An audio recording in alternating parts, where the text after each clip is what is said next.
Let me know on the chat if you're a distributor or you're a physical therapist or occupational therapist. Where are you from? I always love to see people from all over the world. So say hi on chat and we will begin shortly. Whatever questions you might have, please write it on the chat. And at the end of the webinar, I will try to answer all your questions. So just also let me know if you can see me okay, if you can hear me, and we are ready to begin. Today's topic is the rehabilitation with Luna EMG after stroke. And this is something that we're really proud of because the robotic device, Luna EMG, is a device that really suits well for neurorehabilitation, but first of all for stroke patients. And today I would like to just show you real quick how to perform rehabilitation with stroke patients and what are the key things that you can do on Luna with Luna and how this influenced the patients. So first of all, I know we always talk about it, but I don't think we really realize how important this might be in the future. The need for using robotics, really. The demographic changes are there, right? The society is aging. We can see it clearly in Europe, and the stroke rate is going up. So it seems like obvious truth, but I don't think we were really aware on what is the problem really about and how big of a deal it is. Because 75% of strokes, they occur after 65 years, when people are 65 or older. And also we can really look into demographics more closely. So you can see that the rate in 95 was lower, and then the rate in 2015 was quite higher. And it does not stop there, because there are estimation of stroke numbers further.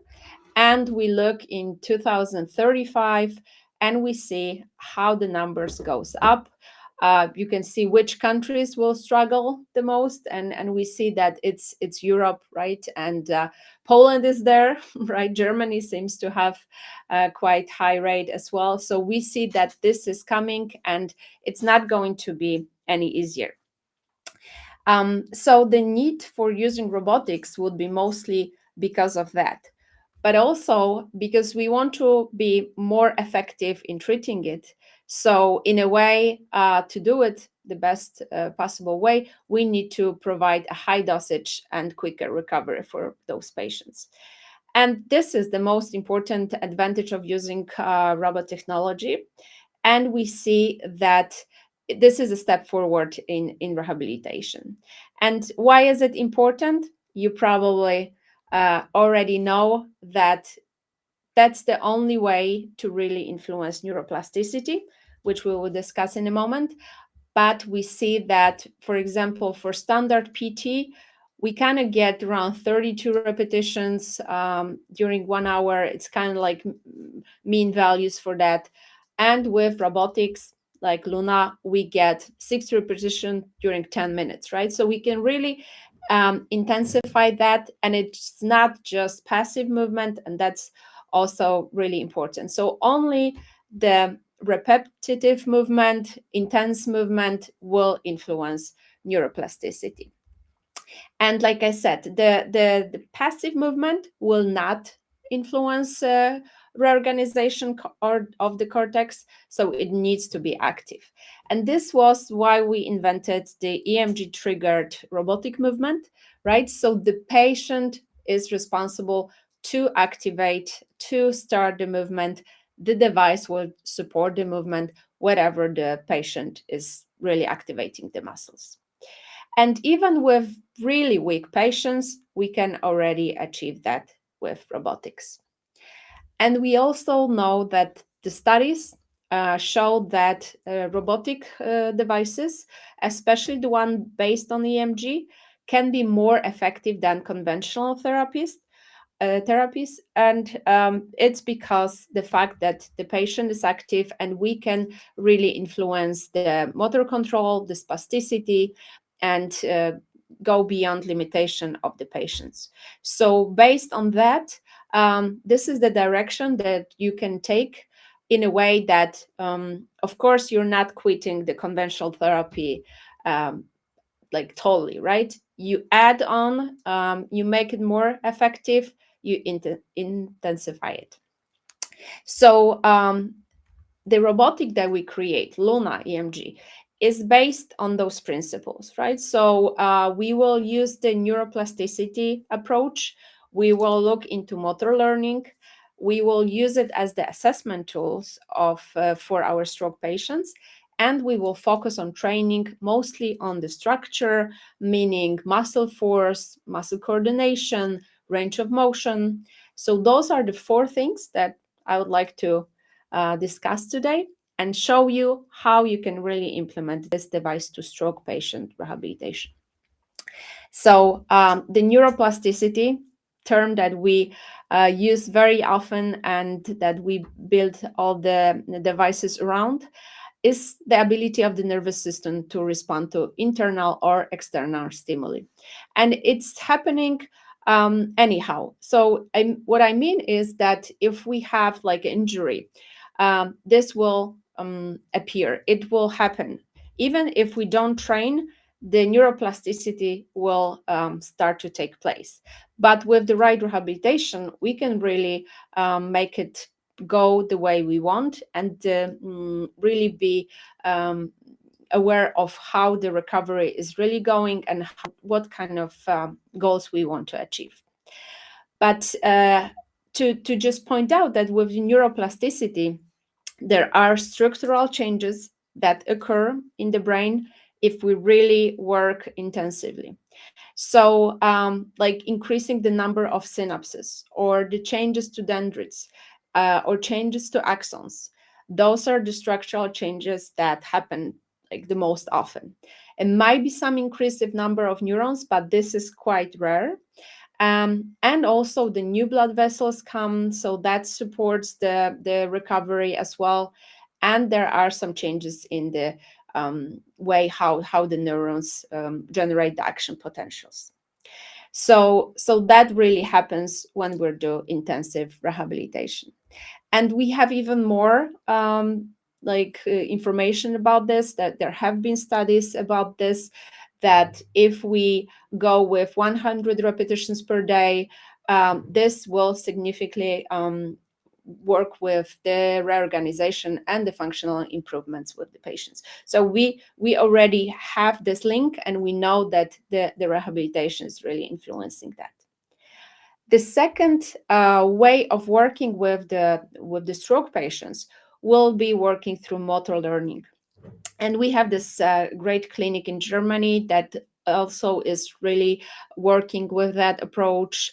And what they claim is that Luna really, through biofeedback, through external focus, through intensive and active and passive repetitions, that influence the how patient really understands which muscles should they activate, which muscles should they relax. So we really teach the patient on how to work, and this changes might even happen through one session, because the patient will really have this aha moment in a way that, oh, okay, this is what I'm supposed to do. So that's also how the robotics might influence the recovery through motor learning. And the linkage here between robotics and motor learning is by, making the movement more simple, but adding a little bit more motivation, right? As we know, the neurorehabilitation is a long process, and if patient lose it on the way, then it influences the recovery as well. And just giving them some feedback. With motor learning, we're always going to go also through some stages. And we will first, show the patients what to do. And through the screen, through the activity, we can easily show that to the stroke patient.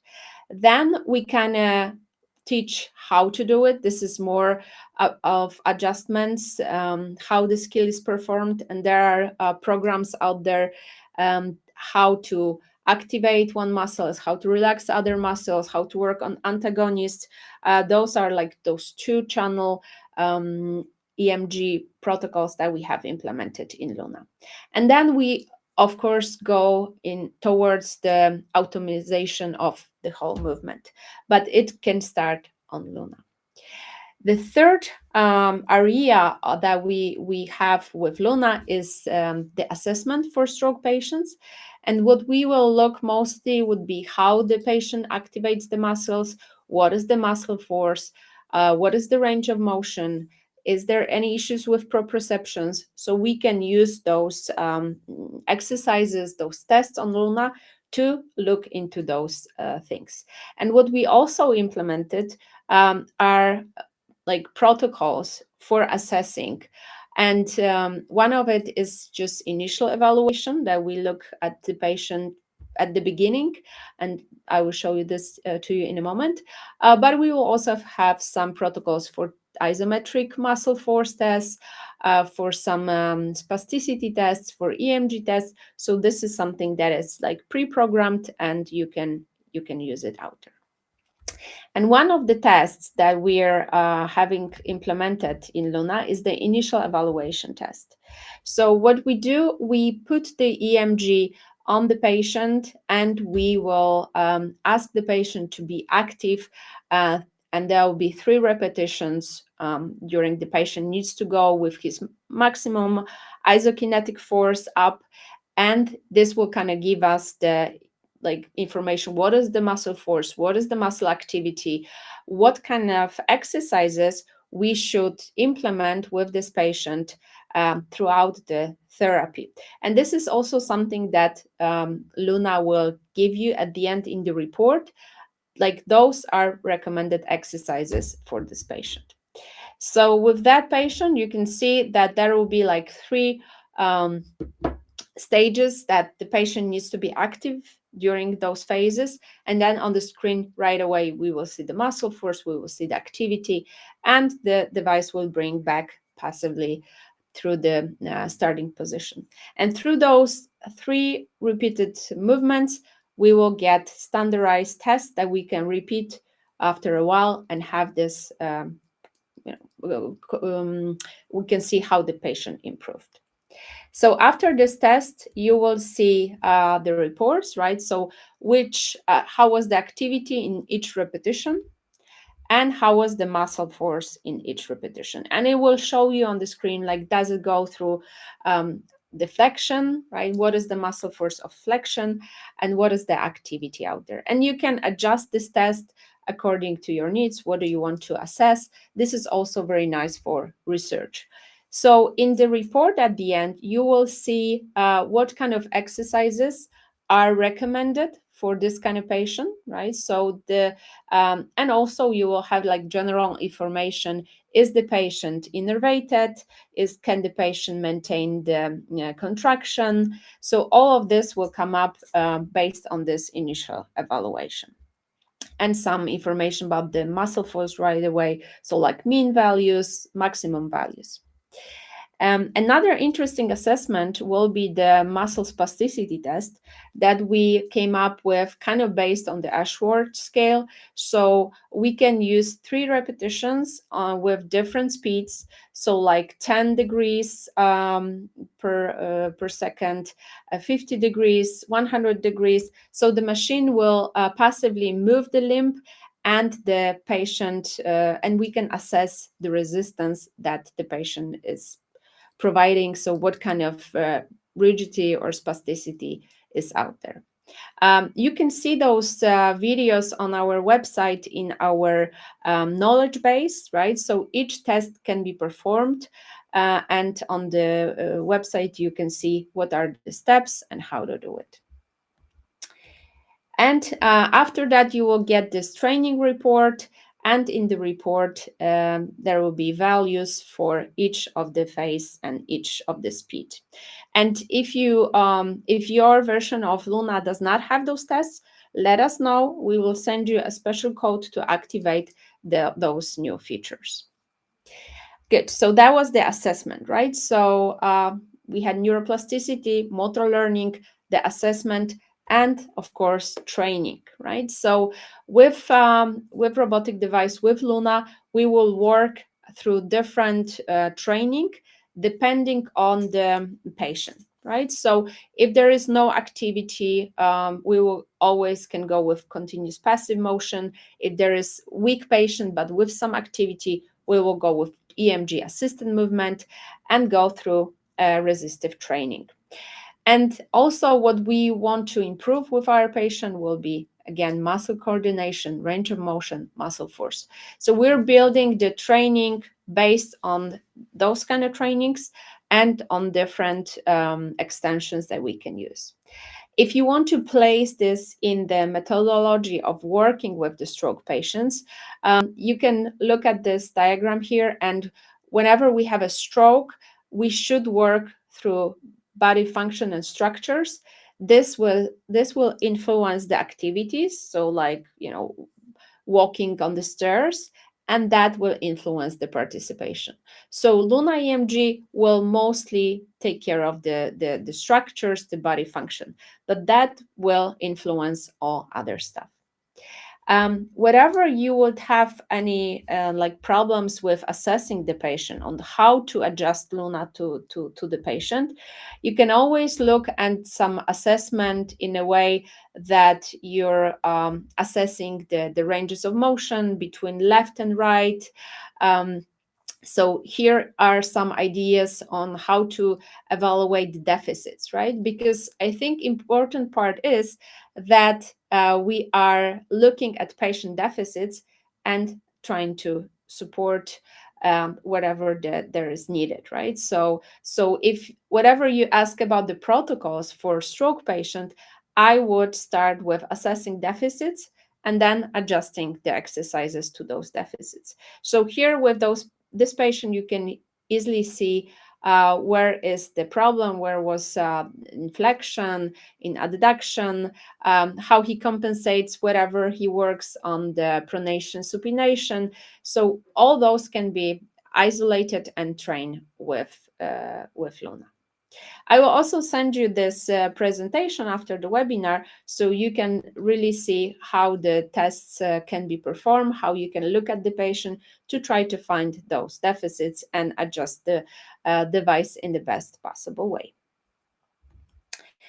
When you're picking the exercise for a patient, you can use also the Lovett scale. Whatever 0, 1, you will probably use the passive movement, but then between 1 and 3, you will go more for active assistive via EMG, and whatever you're 3 to 5, you can already start with active assistive resistive trainings.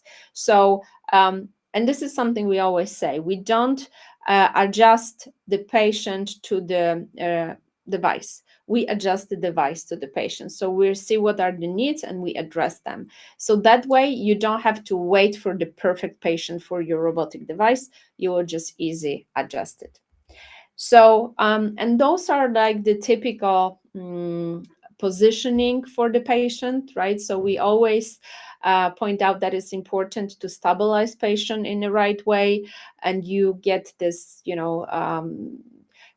chair to be able to secure your patient, to avoid compensation, to isolate movement, so you can easily work with your patient without any compensation.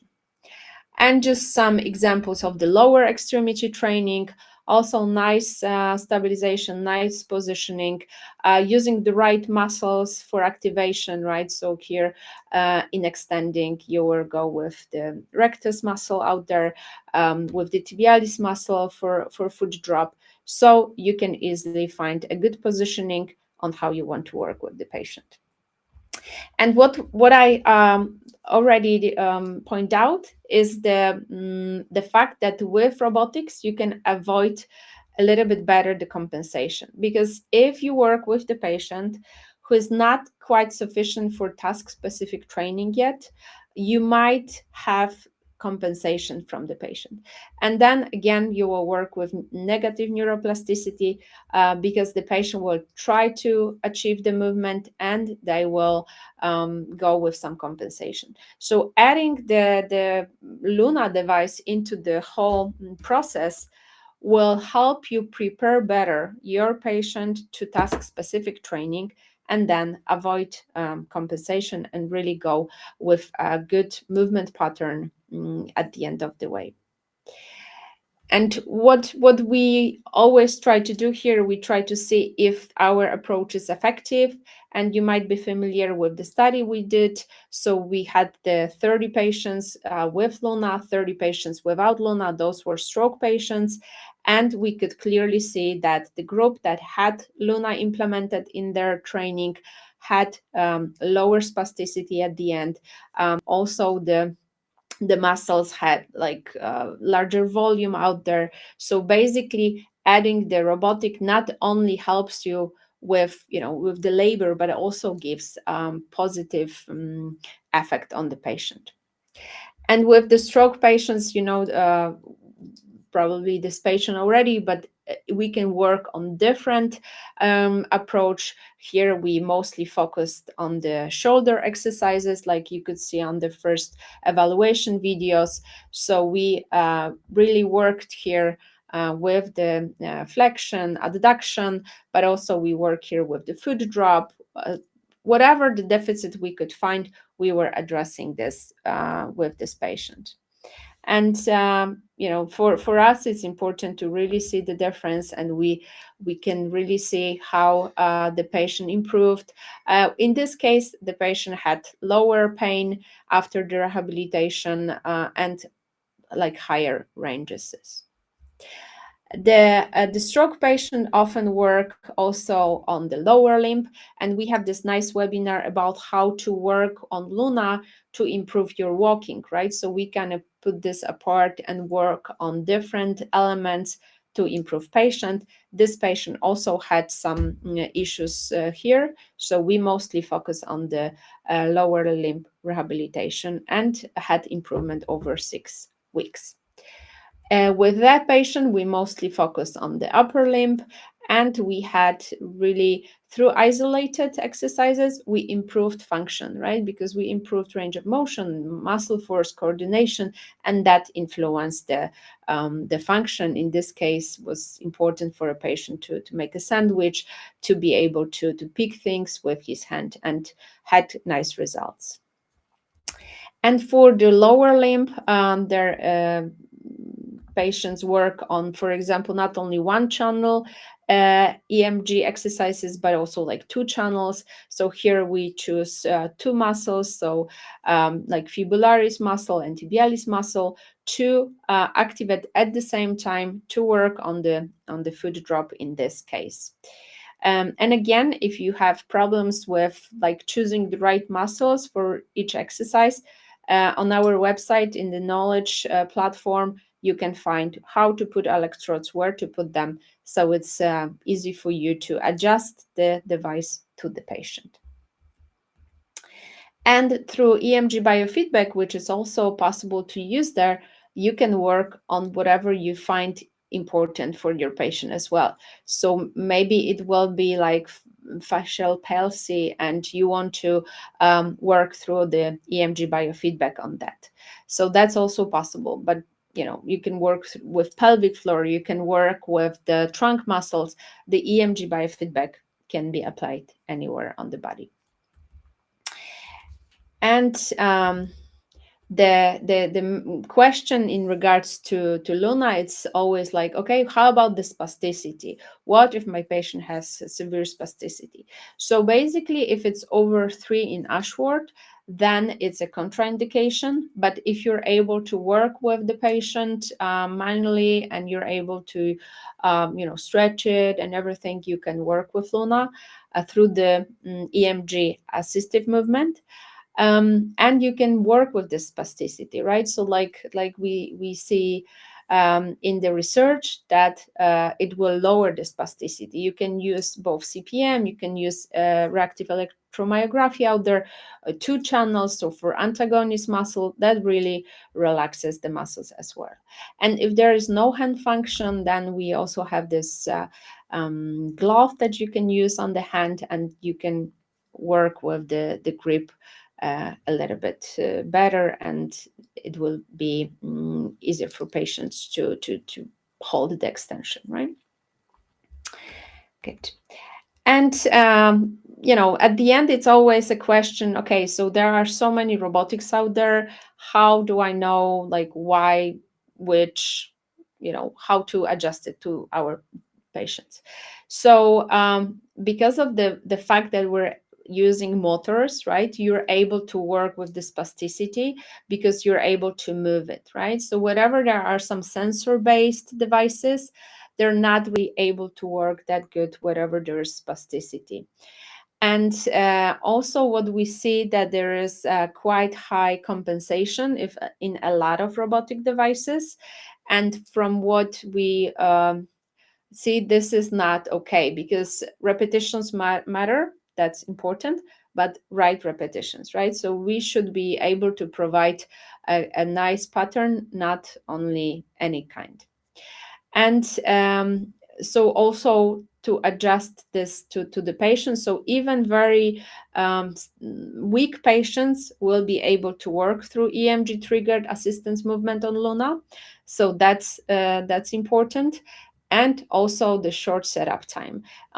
We know that sometimes the physios are afraid of robotics because they're afraid that they won't understand how to put it on the patient, or they can break something, or they can injure a patient, and it takes also too much time. So this is why the technology is often not used. So that's also important, to be able to quickly set up the patient and to know that it's okay, that the pattern is good, and then you can quickly start working with the patient, and the time is really well spent. And in regards to time really well spent, maybe also this kind of reference at the end, that it's good to know that if you already work with patient, that the time spent with the patient is good. It's that you really engage the patient, and you did more during this amount of time you have with the patient, and you avoid some errors as well. And so that's the reference from one of our clinics, that for them it's important to objectively help patients, to be sure that if the patient is actually moving, they are active, and they are spending the best the time that they have with the physio. Yes, and Luna is a part of our family of robotic devices. So with Luna, we are covering shoulder, elbow, pronation, supination, knee, foot. All of that can be covered with some functional movements on the steering wheel as well. And if you want to go more for the hip, then you would go for Sidra. If you want to go more for the hand, then you will use more Mesa with more functional approach out there as well through the extension. And Stella Bio, that can be used all over the body through EMG and electrical stimulation. So with this whole family, you can really address well all stroke patients, not only stroke, but stroke mostly, and also be able to work with more patients at the same time. Good.